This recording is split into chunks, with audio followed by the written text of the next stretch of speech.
Today, we're going to talk about 6 foods that you should never eat.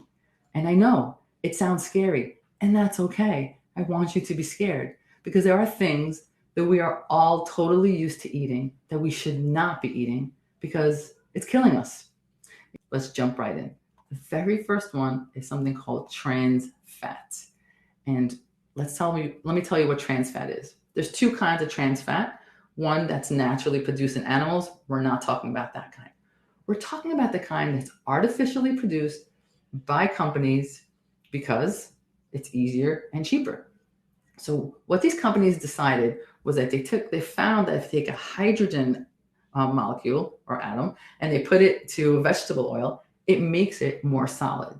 And when it makes it more solid, it's easier to use, it's cheap, and it's long lasting. So think of the McDonald's French fries or any French fries. I don't want McDonald's to be mad at me. Any of those big French fries commercial fryers, think of the oil there. You know that if you use oil in your kitchen, you can't keep reusing it over and over again. It gets gross. But the oil in these commercial fryers stays there forever. That's trans fat. So they found a way to make the oil last forever, cheaper, and easier to use. But of course, it's bad for you. But nobody cares about that. So what does it do? It will lower your good cholesterol. So you're out here trying to eat the good stuff. This will lower it. It will raise the bad stuff. Of course, it's connected to type 2 diabetes and causes inflammation. And it's overall just toxic. It's so toxic, in fact, that the FDA in 2018 finally said this statement: a reduction in the amount of trans fat in the American diet could prevent an additional 20,000 heart attacks and 7,000 deaths from heart disease each year. So it is so toxic that the FDA, which really doesn't get involved that much, finally realized that we should ban this. So what do? They banned it. All right, E. So if they banned it in 2018, why are you still talking about it? I'm still talking about it because, of course, there's a loophole. What? A loophole in our labeling system? It can't be.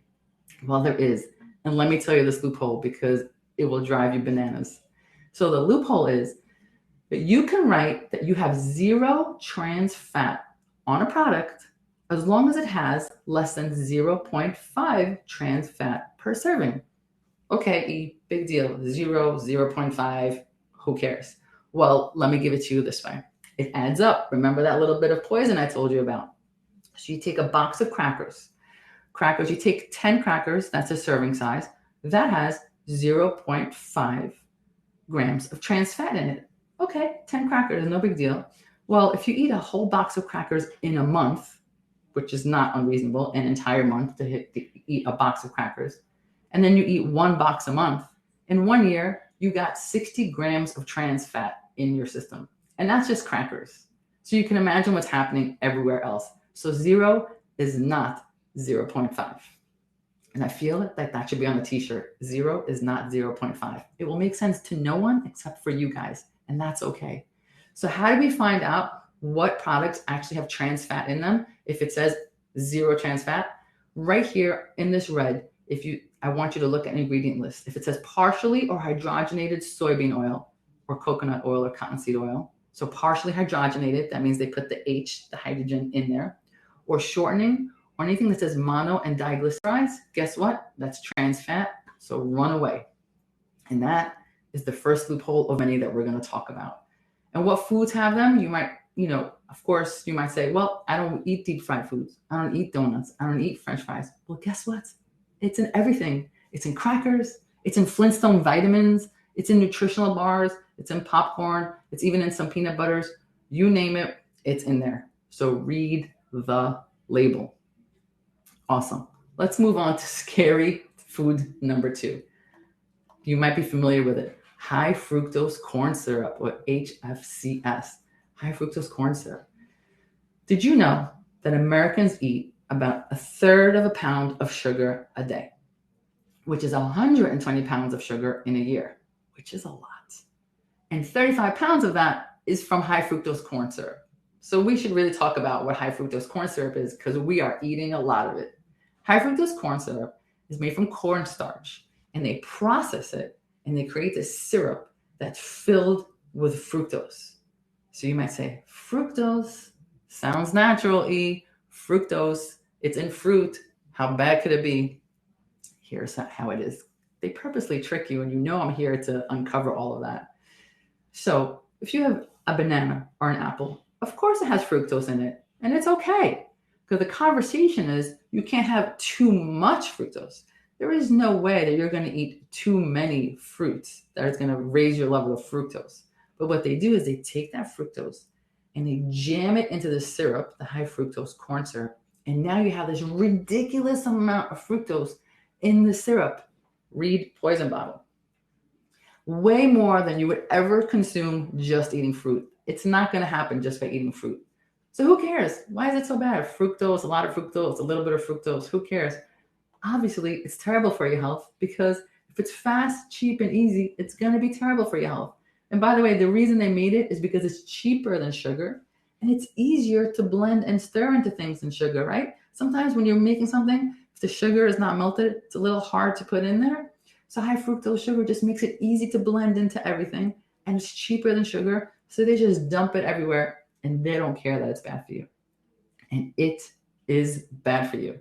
It's bad for you. First of all, it makes you hungry. So you know what it's like when you're eating that cereal and you just keep having more cereal and more cereal and more cereal. And you're like, why am I not full? I finished half of the box of cereal. This is why. You're not full because the high fructose corn syrup keeps you hungry. It keeps you going.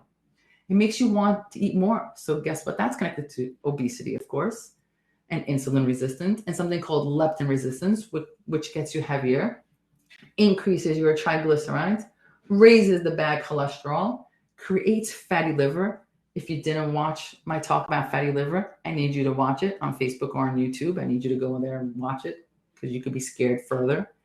Increases insulin resistance, which causes inflammation. Of course, you should watch my video on inflammation if you haven't already. And it drives up heart disease, aging, and is part of the connection to Alzheimer's. Yeah, scary stuff. And of course, it's found in cereals, baked goods, ice cream, soft drinks. And the crazy thing is, it's also found in things that aren't sweet. It's found in ketchup, it's found in crackers, it's everywhere. So how do I find it, E? You're scared me. Where do I find it? Well, sometimes if you're lucky, it'll say high fructose corn syrup or HFCS. But of course, there's a loophole. And I'm going to tell you about that loophole. It turns out that you can say the word natural anywhere you want on a product because it is not FDA regulated. It could be the most unnatural thing in the world, and you can say natural because there's no regulation around the word natural. So if it says natural, you probably should be skeptical.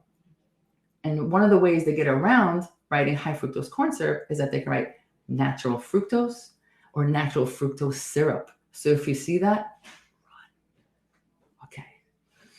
And you'll be able to run because you're not having the high fructose corn syrup. Moving on to number 3, preservatives. Preservatives are things that make our food look good, last longer. And it's not all bad because we've been preserving foods throughout time. Sometimes people caught a fish and they didn't eat it the same day. How did they preserve it for the next day? So salting foods was common. And then we moved on to canning foods or pickling foods. All of that is preserving foods and all of that is okay. But of course, we all got very savvy and we decided to preserve our food with chemicals because it made them last longer, which made it more affordable and cheaper to store. And guess what? Nobody cares that it's bad for you. So these chemicals that are added to your food so that they stay looking good, smelling good, and last longer on the shelf, it's actually poison. Now, there are so many poisons that I cannot even begin to list them. So I'm going to talk to you about 2 of my faves. And by favorites, I mean not favorites. So the first one is something called BHT or BHA. And these are put into foods to prevent them from spoiling. And you might see something on the label that says preserve freshness. Preserve freshness means run for your life. That's what that means. It's found in cereal, gum, snacks, beer. And of course, they're both linked to cancer. They're called endocrine disruptors, which means they mess with their hormones. They're known to affect the nervous system in children and cause behavioral problems. And if you don't think they're bad, guess what? They're banned in Australia, New Zealand, and Europe.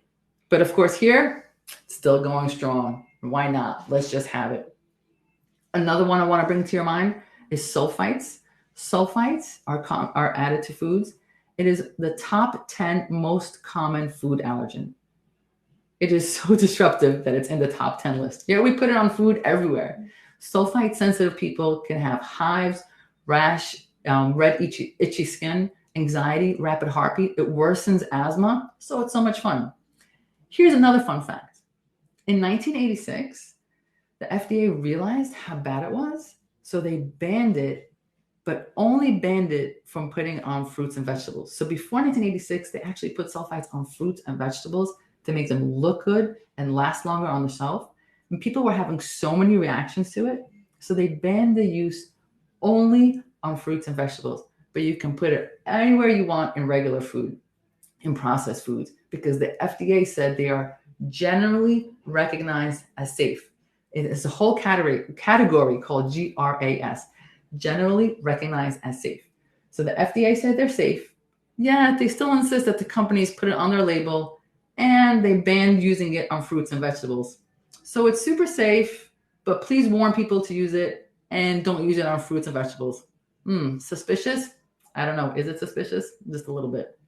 So what to look for on your labels? You have to look for anything that says sulfur dioxide, potassium bisulfite, sodium bisulfite, or sodium sulfite. Run away from it, please. And by the way, I put the word nitrite in here because it's just as bad. So remove those as well. But I didn't want to get into it because I don't want this talk to be an hour.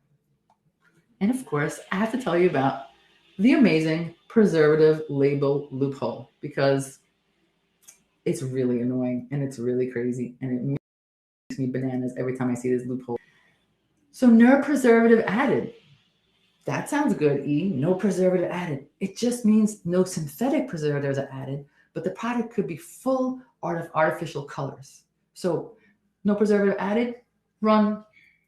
And the word no additives just means that nothing was added in the final process of your processed food, but it could be in the early stages of the processed food. You could add additives and preservatives as much as you want, but as long as it's not there in that last bit of processing, you could write no additives. So if they're writing no additives, there's probably additives in there. Okay, move on to number 4. Ultra processed foods. Sounds cool, but it's not. Ultra processed foods. So processed food is any food that goes under a process, right? So some process is good, but ultra processed is bad. Let me explain. It takes it to a whole new level. Ultra processed foods are those foods that have no food in it. You're looking at the bag and you're like, I cannot pronounce anything here. And if you try to make it at home, you don't have the chemicals in your kitchen. I hope not, because then don't invite me over. But if you have these chemicals in the kitchen, something's wrong. So think of it like this. Corn, that's natural. Canned corn is processed. You take the corn off the ear and you put it in the can. It's a process, but it's an okay process. Corn chips has nothing to do with corn. That's just a made up ultra processed food. If you look at the ingredients in corn chips, you cannot make this at home. That's ultra processed food. They're super high in calories. They have zero nutritional value. They're just a hot mess. Think about your pre-made rice dishes, your pre-made pasta dishes, the pre-made meals, the ones that all you have to do is add water and put it in the microwave. Those are ultra processed foods. They pack so many calories per bite that you end up eating so many more calories than you would have if you made it yourself, which leads to obesity. So they're not designed with health in mind, and they're just designed to have you buy more and more and more of them. These foods are linked to obesity, and they are linked to high blood pressure. They are linked to cancer. Eating 10% more ultra processed food increases your risk of heart disease, cardiovascular disease by 10%. You add 50%, you go up by 50%. It's kind of a 1-to-1. So take a look at that. We don't want to be eating ultra processed food. One of the ways of doing that is just shop the perimeter of your supermarket. Have you ever noticed that the outside perimeter of your supermarket has the fresh stuff, the vegetables, the dairy products, the breads? That's the perimeter. In the rows are basically your ultra processed foods. So try to stay away from that. Now, let me give you some amazing loophole tidbit, label loopholes, because I want to irritate you as much as I'm irritated. So here are the processed food label loopholes. Anything that says natural, I need you to know the word natural is not regulated in any way. Anything you want to write natural on can be natural. I need you to think it's for that to sink in, because some people will say, but it says natural. Natural means nothing in the FDA world. Anyone can write it. Okay. So if it says natural, probably not natural. If it says made with real fruit juice, if they have a vat of nonsense and they put 1 drop of real fruit juice in it, guess what? It's made with real fruit juice. And the same thing with whole grain. If you have 1 whole grain in your entire production line, you can say that it's made with whole grain. So eat that. Artificial sweeteners is our next one up. Artificial sweeteners. This is an interesting one because a lot of people think that they're doing the right thing by taking artificial sweetener. Why? Because it's not sugar. It's sugar-free. We keep hearing sugar is bad for us, so artificial sweetener must be good for us, right? Wrong. They're on the list. In fact, most artificial sweeteners were discovered by accident during experiments for other things. And the scientists sometimes would taste something in their mouth and say, hey, that's sweet. Let's see if we can take this weird byproduct of a scientific experiment and turn it into something we could sell as an artificial sweetener. And that's the story behind most artificial sweeteners. So enjoy that when you put that in your coffee. So initially when they came out, they thought they discovered, the next best thing because it was sugar-free. And if you put artificial sweetener, they thought they were doing the right thing. But of course, it's not the case because it is so sweet that it stimulates the brain, it affects your hormones, and it starts messing your metabolism in ways that they never imagined. And of course, it disrupts the bacteria of your gut. Artificial sweeteners are linked to depression, anxiety, weight gain, cancer, especially aspartame. Run away from aspartame. Headaches, migraines, stroke, dementia, memory loss. And they do this thing called a cephalic insulin response, which means I have the artificial sweetener. My brain says, this is a sweet thing. Sugar must be coming. And it starts to release a lot of insulin because it thinks a lot of sugar is coming. But the sugar never comes because it's an artificial sweetener. So now your body has all this insulin waiting for food. And guess what? It makes you hungrier. So studies have shown that people who drink artificial sweeteners are more likely to be overweight, more likely to have diabetes. It seems counterintuitive, but it's actually what it shows. The more diet soda a person drinks, the more they're linked to obesity. Something to consider. Now, the thing about these labels, I didn't put a little section about the labels because it's tricky. The labels will put the chemical, right? Aspartame might be in there, but there's no way for you to know that it's sweetened with aspartame. So if you don't know the name of the chemical, you might not know that it's a sweetener.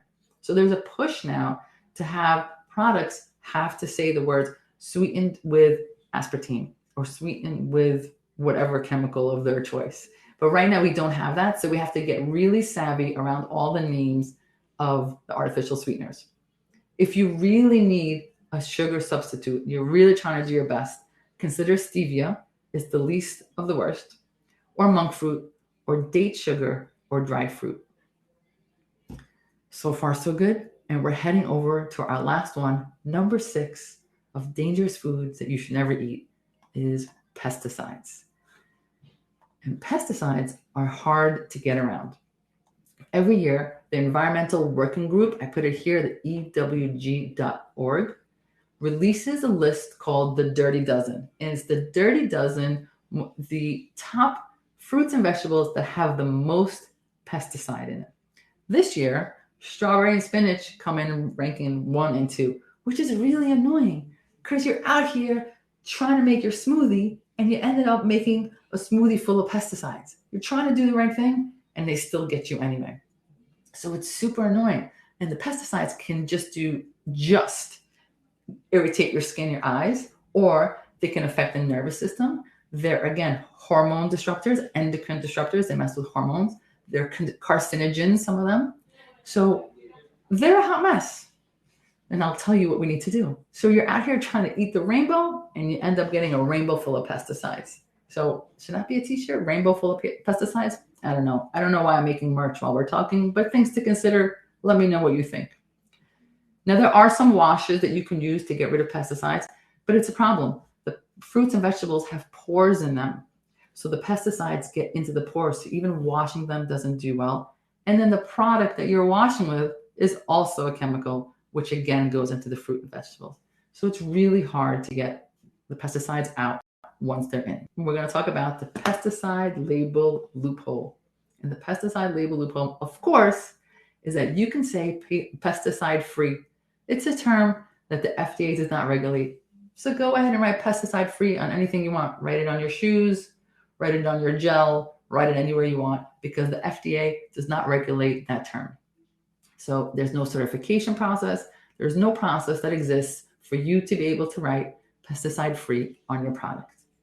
Instead, when you're shopping for fruits and vegetables, I want you to shop for things that say organic on the label. This is just about fruits and vegetables, not about processed food. Your fruits and vegetables should be organic because that term is regulated and verified. So the best way to avoid pesticides is to search for things that say organic on it. So let's recap. These are the 6 foods that I need you to avoid: trans fat, high fructose corn syrup, ultra processed foods, preservatives, artificial sweeteners, and pesticides. And of course, a lot of this is overwhelming and there is so much to know. So if you want to work with us, drop the word call below or send us a message at The New Method or thenewmethod.com, because we're here and we want to help you become the game changer in your life. Because why? Because you always knew there was a better way. And I will see you guys next week.